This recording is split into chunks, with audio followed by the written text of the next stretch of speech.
over to Manly, where we're going to do the South Stain to Shelley Beach swim. Simon's done this three times before. Yeah, about that. Simon's done this 3 times. I have not done this at all, but we did some long swims in Spain a couple of months ago and decided it would be okay to do it here, so I haven't quite taken the leap yet. Bit of a step out of the comfort zone, but pretty pumped about it, so we're going down to do that this morning. And we've got Emma from the gym coming to lead the way because she's a much better swimmer than either of us, so pretty pumped. Are you pumped, Simon? Super pumped this morning. We're about to head off on our swim. The dream team right here.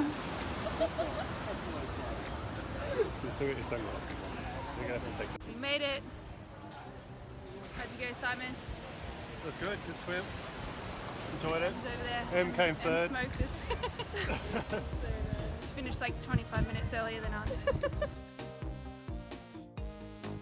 So we just finished up our swim. We got through it. It was all good. It was really fun. It was a little bit scary, so it was good to get out of the comfort zone and do something you haven't done before. So lots of fun, feeling good, feeling fresh. I'm gonna head home now and have some brekkie, get organised for the day. We're off to a couple of meetings today, so that should be really good.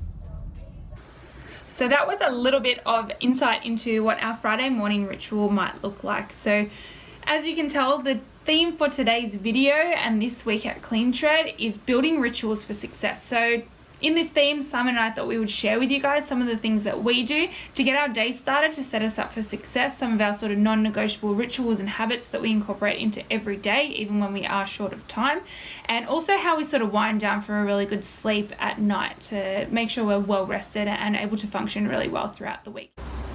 So first up, I'm going to take you guys through what I think are the 6 keys to success when building rituals. So bear with me because I'm going to be referring back to my little list here. So key number 1 is to make sure that it suits you. So it needs to suit you, it needs to suit your schedule and what you're into. Don't worry about what the person that sits next to you at work does. They might run 10K every day. That might be your worst nightmare, but for them it makes them feel really good. So make sure it suits you, it suits what you're into, what time you're working with, and all that sort of thing. So your routine and all of that, make sure it suits you. Number 2 is to make sure it's not too long. So don't choose 10 things that are going to take 2.5 hours. It's not realistic. Start small and build on it from there. So depending how much time you've got to work with, make your Sunday routine maybe your absolute optimal or ideal routine that might go for 1, 2 or even 3 hours, and that's your perfect start to the day. But during the week and when you're trying to build sort of maintainable and easy to reach goals with your routines, start small and don't make it too long. So make it something that's quite achievable. Number 3 is have options. So I have even like wet weather options and things like that. So on a Friday, I usually like to do something in the morning. I go to the gym in the afternoon. I like to do something outdoorsy in the morning. So it'll either be like go for a run and a swim, or like this morning we went for a swim. So I always have a couple of different options there. But if it rains, I'll go to the gym. I actually do 2 gym sessions on a Friday, and that's just what I like to do. So I always have a backup option. If I'm super exhausted, I'll still get out and do a workout. It'll just be something like a power walk or something like that, maybe just a swim. Step number 4, or key number 4 I should say, is to have a minimum non-negotiable list. So this is basically like the drinking 500 mils of water before getting any food or coffee or other drinks or anything into the body. For me, that's something I stick to 100% every single day, and trying to have those positive thoughts on my way to work every day as well. That's my non-negotiable. So for you, it might be movement, or it might be, for me, starting at 5 a.m, movement's not really a realistic goal for me, and it's not something that I absolutely need first thing because I'm moving around and on my feet when I'm coaching when I start at those times anyway, and it's good energy in the gym. But for some people, they might feel a little bit flat. So maybe it's movement for you, and it could be something where, as a non-negotiable, you'll at least do like a set of 10 push-ups or 20 push-ups or 10 burpees or something, just something that takes 30, 40 seconds, less than a minute, but you get it done no matter what. So choose your non-negotiables in regards to what's important to you and what's going to make you feel good. Key number 5 is to keep your goals at the forefront of your mind. So we're all super motivated when we, write down our goals and they're fresh in our mind. We're like, yep, I'll do anything to achieve it. I'm pumped. I'm going to eat so healthy. I'm going to go running every day, go to the gym every day, whatever it might be. I'm going to be super productive, whatever it is. We're so motivated when those goals are there, but we forget them when we're in a different state of mind, or we're busy or stressed, or they're just not in front of us. So trying to remind yourself of these goals as regularly as possible is so important. So you guys would have seen that Simon uses this tip throughout the day in episode 2 of this. If you haven't seen it, check it out, episode 2. So I guess things that you could do to remind yourself of your goals would be have a background on your phone, have a little post-it note that you stick on your steering wheel, so every time you get in the car you see that goal is written down, and it reminds you of it. Or on the bathroom mirror, so you might have that goal or a photo or something stuck on the bathroom mirror, so when you get up in the morning, you brush your teeth, you see that goal and you're reminded, yep, today I'm going to take actions that are going to help get me towards that goal. So it's going to help you make good decisions. So even if you're someone who, say, struggles in the afternoon, you know, you're really trying to lose weight and stick to a nutrition plan with healthy eating, and then mid-afternoon you always fall apart, and that's your tricky time of day, set yourself an alarm or a reminder on your phone and label it as, you know, what your goal is, as an example. So label it with your goal written there, so you know that reminds you this is the time of day where I usually fall apart. Make sure you get a healthy snack, have it there ready to go, so it's going to be something else that you eat instead of that junk at that time, and you've then brought that goal to the forefront of your mind, where usually you'd just be thinking, oh my god, I'm craving chocolate or whatever it might be. So bring that goal to the forefront of your mind and remind yourself, and you will stay on track. Key number 6 is always have a game plan. So this is where I talk about the best self journal and how I always plan out my entire day and my to-do list to a T the night before, and then if I need to refine anything in the day I will, but I always have a game plan and I know exactly what I want to do, what I want to achieve that day, and what is going to be the most important things that are going to get me towards my goals. So game plan is really, really important. Quick recap of those 6 is, number 1 was make sure it suits you. Number 2 is don't make it too long, it needs to be achievable. Number 3 is have options, so it doesn't have to be the exact same thing every day, keep some variety there. Number 4 is to have a minimum non-negotiables list. Number 5 is to always keep your goals at the front of your mind, remind yourself of those goals as regularly as you can. And number 6, the final key, is always have a game plan. So plan out your day, plan out what you're going to do, plan out your actions to a T. So I'm going to share with you guys some of my rituals that I do and how I sort of structure my mornings and my evenings. So I basically have 3 different types of situations. So my early morning starts, which is a 5 a.m. start, so they're quite small, short rituals. Later starts where I work from home or where I go into the gym a little bit later on, and I can sort of have a little bit more free time and do things outside on those days. And then my evening ritual, which is pretty consistent across the board. So firstly, my early morning ritual when I start at 5 a.m. is very much short and sweet. There's not much to it, but I just make sure I do the same thing and use those same habits every single time. Especially at that time of morning, everybody wakes up feeling sometimes a little bit tired. I'm pretty well used to it now, but it is easy to sort of go had a rough sleep or, you know, just get into a negative mindset to start the day. So I get up at the same time, quickly get ready and sorted to go. I always just go, so I always, one thing which is super, super important is I set my clothes out and have everything organized for the morning. So I do that the night before, but I have my stuff there, so I just get up, brush my teeth if I'm going to shower. Sometimes I shower in the morning, sometimes I shower at night, just depends what the situation is. So I will get up, chuck my clothes on, ready to go. My stuff's all sitting there. I fill my drink bottle if it's not already full, and I'll have my water. So I'll usually have my water just as much as I can basically on my way into work. So I try and make sure I've got roughly 500 mils in before I even arrive, and I always make as a complete non-negotiable, like I said before, that I have 500 mils of water before anything else goes in my mouth. So no coffee, no tea, no nothing, no food. I just make sure I always have that 500 mils first. Even if I were to buy a coffee, I'm so strict on this, and I really make it so non-negotiable that I'll have my coffee sitting there until I finish my 500 mils of water before I'll take that first sip. So I'm really strict on it, and it is literally a non-negotiable rule. So simple but effective. Make sure I'm really hydrated every morning. When I'm in the car, this is going to sound a little bit strange, but in my head, instead of getting into that, like, you know, those thought patterns of feeling a bit stressed or what have I got to do today, all those sorts of things, I've already written out the night before exactly what I'm going to do. So I have those things already there, and I think about how I'm going to do a really good job of that. So if I'm got a particular training session on, I start thinking, yeah, sort of visualizing that I'm going to smash it, and sort of say that to myself. It's going to be a really good workout, you know. Whatever my goal might be, say I'm trying to get 8 chin-ups, like today I'm going to get 8 chin-ups, or I'm going to get a 10-second handstand, or whatever it might be that I'm going to work on. If I've got a podcast interview or doing something like that, you know, it's going to be a really good interview today. I'm pumped, feeling confident, good to go. And I just have a little bit of like a positive pep talk with myself. It takes 1 or 2 minutes. It's just something I do in the car, in my head, on the way to work. I'm not sort of sitting there cross-legged and chanting mantras or anything like that. It's all really simple, straightforward, simple chat in my head. And then I always make sure that I'm early. So it doesn't have to be 10-15 minutes early, just a couple of minutes early, and make sure I'm not stressing or rushing or running late. I passionately hate feeling flustered, stressed and rushed. So I just make sure I've got that little bit of extra time to sort of slowly arrive and not be running in the door and stressing or anything like that. So make sure I'm early and organized. Nice and simple.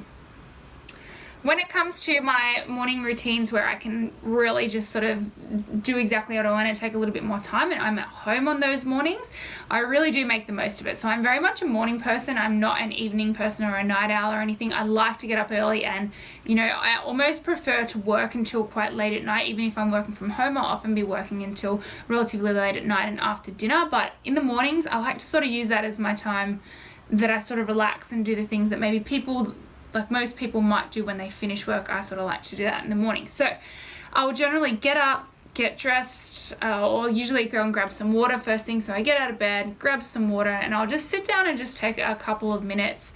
Best case scenario, I will do a meditation. So at the moment, I'm learning meditation. This has been something I really, really wanted to be able to implement, but I felt like I've always struggled with, and I just didn't really know where to start apart from listening to an app.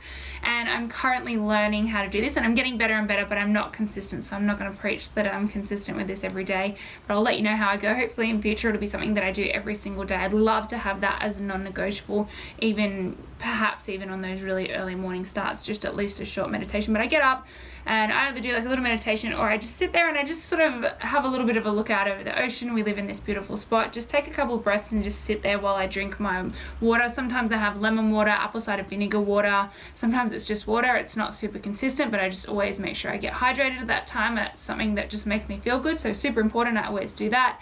I then quickly go chuck my clothes on that are sitting there ready to go, brush my teeth, and get out the door. So I get moving pretty quickly, and I generally will have a workout. So I'll either go to the gym, which is local to home, go for a run, or like this morning I went and did that swim. Sometimes I go and do sprints. Those are generally the things that I do. So I try and get a couple of sessions outside a week, a couple of sessions in the gym that I go to locally near home, and I obviously try and do a couple of sessions in clean shed. But generally when I'm in there first thing in the morning, I'm coaching, so they're not usually morning sessions. So I do that.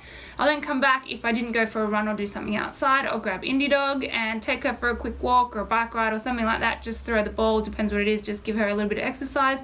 I'll go down, generally 98% of the time I'll go and jump in the water for a quick swim, grab a coffee. All this is out the front of our house, which is really, really cool. So it's nice and accessible to me. We're very lucky to do that. And Simon and I usually meet in the middle there at the end, and we sit there and have a swim, and sit there and just have a coffee, have a catch up. We're pretty busy people, so it's nice to just sort of actually stop, sit down and have like a 5-10 minute catch up and just sort of drink our coffee and relax. We then come up, have a nice healthy breakfast, and get stuck into our day. So I'll show you guys the best self journal, which I was telling you about before, where I have all my day and everything organized. That's it there. So I'll show you that one up next. So instead of telling you, I'm going to show you my bedtime routine. So I go in and I will sort of set the scene. I'll turn off the lights, have it nice and dim and relaxing, ready to go. I'll set my alarm on my phone, put it on flight mode, plug it in, and then not look at it again. I'll then set up my clothes for the next day, so it's ready to go in the morning. Drink bottle, car keys, a lot there, simple, ready to go. I then brush my teeth, have a shower, put my PJs on, and I will jump into bed and I will start to just read a book. I'll read for about 10 minutes or so until I fall asleep. So the next and the last thing that I want to show you guys is my best self journal or diary. So this is something I've only just started implementing in the last little while, and I was sort of doing some of this stuff before, but in all different places. So I had my diary, I had a diary on my computer, I had sort of like my goals set out in my computer, and I have a notebook and all different things like that. So I sort of had everything sprawled out everywhere, whereas this just puts everything in the one place. It's a very goal and purpose focused diary, basically, and sort of like a journal and a diary all in one. So I'll show you guys exactly what it looks like and how I use it. This is the diary. So as you can sort of see here on the left, you mark the date and what you're doing there.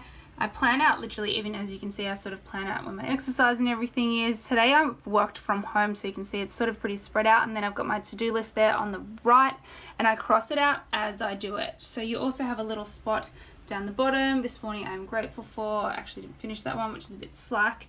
And then over this side, you've got your goals. So it's the same big 12-week goals that you always set. And then your targets. So what will make today a win for you? I love that one. Just simple stuff. It really makes you think about what's actually important and what's really going to help you actually achieve your goals and get you towards the big goals, which is a separate part of this as well.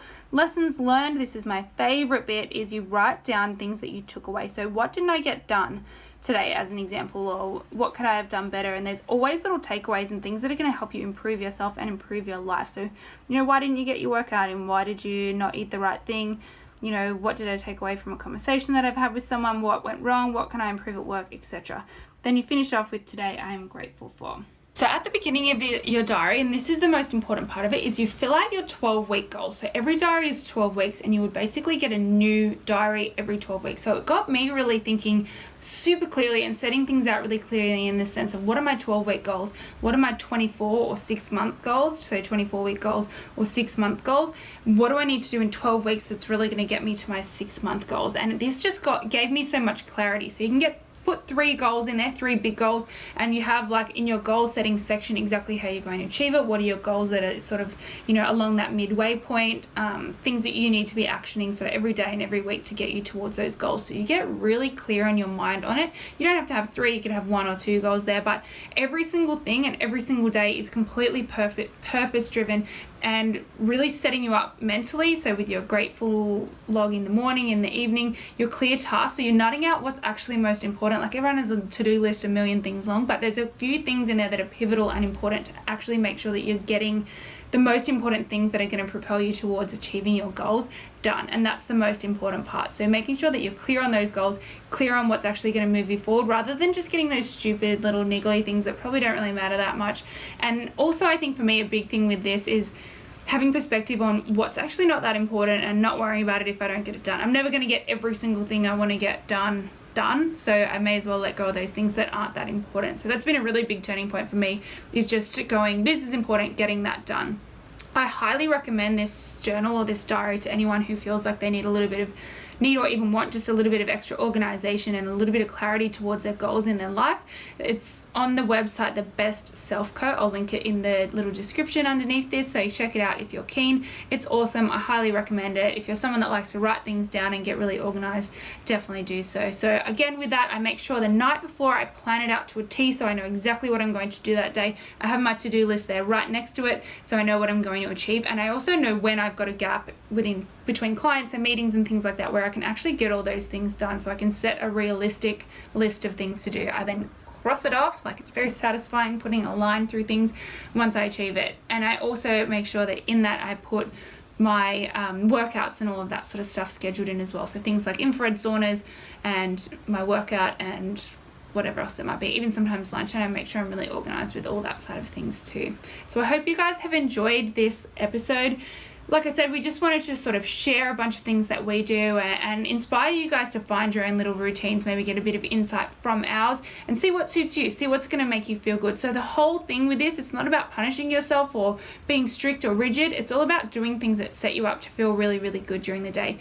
An example of this would be in the morning. If you're waking up early and you're sort of waking up feeling tired, you're running late, you're going to have those negative thoughts running through your head. So for me, just at that difference between just getting up those few minutes earlier to make sure that I'm organized, and just a couple of minutes early, it's nothing drastic, especially when I'm starting at 5 a.m, making sure I've drank that little bit of water and I've had that positive little self-talk on the way in. It's something that I do as I'm on the move. It doesn't take any extra time. The only thing that takes extra time is being a couple of minutes early, which is just game changing to your mental state. So little things like that.